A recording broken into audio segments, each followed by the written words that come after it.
السلام عليكم ورحمة الله وبركاته. إن الحمد لله نحمده ونستعينه ونستغفره ونعوذ بالله من شرور أنفسنا ومن سيئات أعمالنا. من يهده الله فلا مضل له ومن يضلل فلا هادي له. أشهد أن لا إله إلا الله وحده لا شريك له وأشهد أن محمدا عبده ورسوله. يا أيها الذين آمنوا اتقوا الله حق تقاته ولا تموتن إلا وأنتم مسلمون. يا أيها الناس اتقوا ربكم الذي خلقكم من نفس واحدة وخلق منها زوجها وبث منهما رجالا كثيرا ونساء واتقوا الله الذي تساءلون به والأرحام إن الله كان عليكم رقيبا. يا أيها الذين آمنوا اتقوا الله وقولوا قولا سديدا يصلح لكم أعمالكم ويغفر لكم ذنوبكم ومن يطع الله ورسوله فقد فاز فوزا عظيما. أما بعد. Saudara Nabi Utama Hadi Syarudin, saya mendengar dengan hati Allah sekalian. Alhamdulillah, bersyukur kita kepada Allah Subhanahu Wa Taala. Dengan limpah kurnia dapat kita menyambung kembali kuliah tafsir di IKIM ini. Dan saudara yang dimuliakan Allah sekalian, sebelum ini kita telah pun bincangkan tentang nama-nama Allah Subhanahu Wa Taala atau sifatnya menerusi ayat ke-82 dari surah Taha. Dan pada ini kita akan lanjutkan sedikit lagi pada ayat berkenaan sehingga ayat berikutnya. Iaitulah firman Allah Subhanahu Wa Taala, A'udzu billahi minasyaitonir rajim. Wa inni laghaffaru liman taba wa amana wa 'amila salihan tsumma ihtada. Maksudnya, dan sungguhnya aku Maha Pengampun bagi orang yang telah bertaubat, beriman, beramal saleh dan kemudian dia tetap pada jalan yang benar. Kemudian ayat ke-83, tuan-tuan yang dimuliakan Allah sekalian, wa ma a'jalaka an qaumika ya Musa qala hum ulai ala athari wa ajiltu ilayka rabbi litarda qala fa inna qad fatanna qaumaka min ba'dika wa adallahum as-samiri فرجع موسى إلى قومه غضبان آسفا قال يا قوم ألم يئدكم ربكم وعدا حسنا أفطال عليكم العهد أم أردتم أن يحل عليكم غضب من ربكم فأخلفتم موعدي قالوا ما أخلفنا موعدك بملكنا ولكننا حملنا أوزارا من زينة القوم فقذفناها فكذلك ألقى السامري فأخرج لهم عجلا جسدا له خوار فقالوا هذا إلهكم وإله موسى فنسي أفلا يرون أن لا يرجع إليهم قولا ولا يملك لهم ضرا ولا نفعا. صدق الله العظيم. Dan mengapa engkau datang lebih cepat daripada kaummu, wahai Musa? Musa berkata, itulah mereka sedang menyusuriku, ya Allah, dan aku bersegera kepadamu, ya Rabbku, agar engkau ridha kepadaku. Dia, iaitu Allah, telah berfirman, sungguh kami telah menguji kaummu setelah engkau tinggalkan, dan mereka telah disesatkan oleh Samiri. Kemudian Musa kembali kepada kaumnya dengan marah dan bersedih hati. Dan Musa berkata, wahai kaumku, bukankah Rabbmu telah pun menjanjikan kepadamu suatu janji yang baik? Apakah terlalu lama masa perjanjian ini bagimu, atau kamu mengkehendaki agar kemurkaan Rabbmu menimpamu? Mengapa kamu melanggar perjanjianmu dengan aku? Mereka berkata, kami tidak melanggar perjanjianmu dengan kemahuan kami sendiri, tapi kami harus membawa beban berat dari perhiasan kaum Firaun itu. Kemudian kami melemparkannya ke dalam api, dan demikian pula Samiri melemparkannya. Kemudian dari lubang api itu dia telah mengeluarkan patung anak sapi, anak lembu yang bertubuh dan bersuara untuk mereka. Maka mereka berkata, inilah Rabbmu dan Rabb Musa. Tapi dia, Musa, telah pun lupa. Maka tidakkah mereka memperhatikan bahawa patung anak sapi itu tidak dapat memberi apa-apa jawapan kepada mereka dan tidak berkuasa untuk menolak mudarat maupun mendatangkan manfaat kepada mereka? Saya mendengar yang rahmati dan dikasihi sekalian, pada ayat lalu kita telah bincangkan bagaimana sifat Allah SWT ni Maha Pengampun sebagai ingatan untuk Bani Israel bersama dengan Nabi Musa dan Nabi Harun alaihissalam. Walau bagaimanapun, Bani Israel ini mempunyai kecenderungan daripada awal. Sifat-sifat orang Yahudi ni salah satu daripadanya, tuan-tuan, cenderung untuk menyembah berhala. Dan itu kita telah bincangkan dalam surah Al-A'raf yang lalu. Bila mereka melepasi sahaja lautan dan Firaun ditenggelamkan, mereka telah minta kepada Nabi Musa untuk menyembah berhala. Perkara ini telah kita huraikan dalam kuliah menerusi surah Al-A'raf yang lalu. Iaitulah firman Allah Subhanahu wa taala dalam ayat ke-138 hingga 139 daripada surah Al-A'raf. A'udzu billahi minasy syaithanir rajim. Fa'atau 'ala qaumin ya'kufuna 'ala asnamin lahum qalu ya Musa ij'al lana ilahan kama lahum aliha qala innakum qaumun tajhalun inna ha'ula'i mutabbarun ma hum fihi wa batilun ma kanu ya'malun. Golongan Yahudi ni bila mereka sampai ke satu kaum selamat sahaja daripada peristiwa dikejar oleh Fir'aun, mereka melihat satu golongan sedang menyembah berhala. Lalu mereka telah meminta kepada Nabi Musa dengan berkata, wahai Musa, buatlah untuk kami satu Tuhan yang kami nampak, supaya kami dapat menyembahnya sebagaimana mereka menyembah patung berhala itu.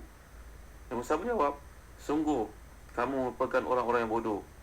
Sungguhnya mereka akan dihancurkan disebabkan kepercayaan yang dianuti itu, dan akan sia-sia apa mereka kerjakan. Artinya, Bani Israel ini daripada awal sudah memiliki dalam diri perasaan kesesatan, kecenderungan untuk sesat itu telah ada. Elemen untuk sesat itu ataupun kecenderungan untuk sesat telah pun ada dalam diri mereka sebenarnya.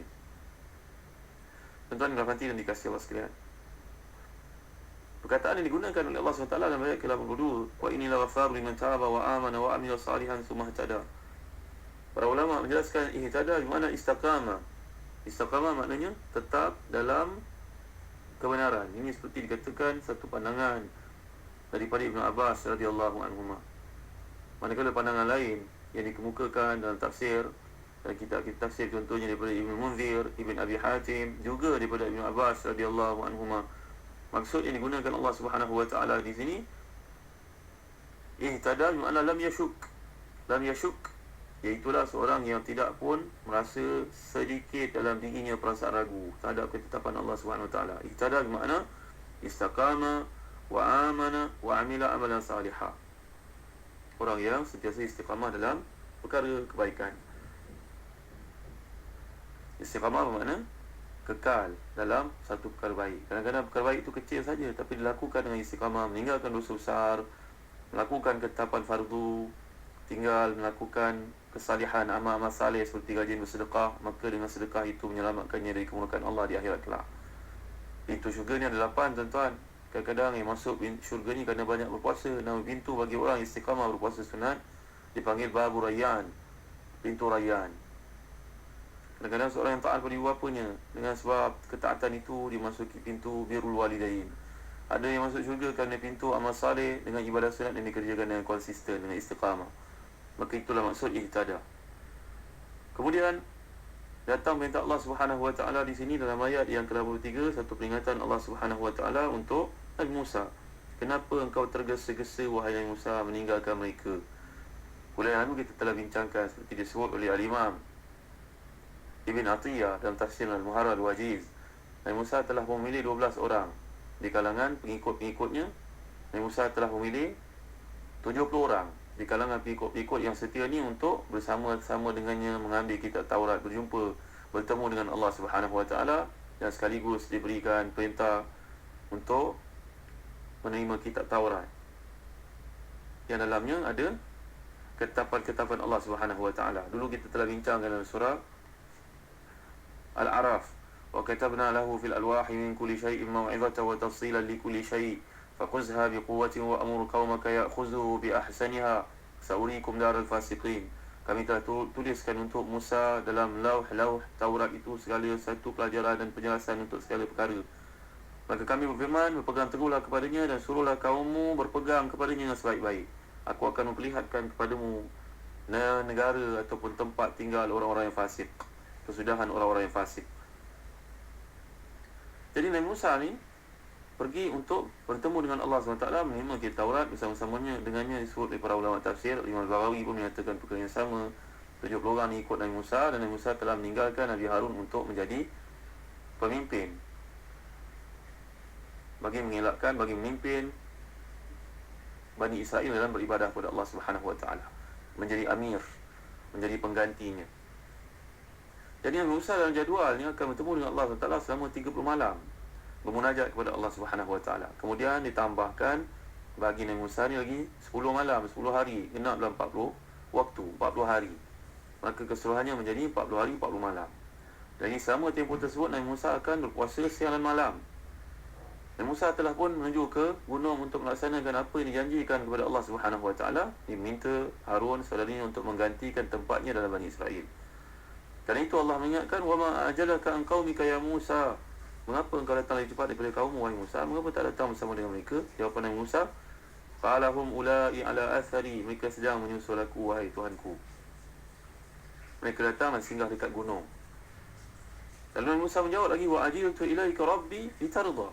Aku segera datang kepadamu ya Allah kerana rindu, kerana rasa rida, supaya rida itu menyeliputi diriku. Jadi ini perasaan Nabi Musa yang tak sabar-sabar untuk bertemu dengan Allah Taala telah menyebabkan baginda berjalan lebih cepat daripada yang mengikutinya. Lalu Allah Taala mengingatkan Nabi Musa, qala fa inna qad fatanna qaumaka min ba'dika wa adallahum as-samiri.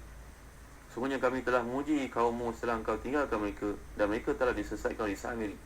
Jadi Allah beritahu Nabi Musa di sini mengenai apa yang berlaku sepeninggalannya peninggalan Nabi Harun bersama dengan Bani Israel, bahawa mereka telah pun menyembah patung berhala yang dibuat oleh Samiri untuk mereka.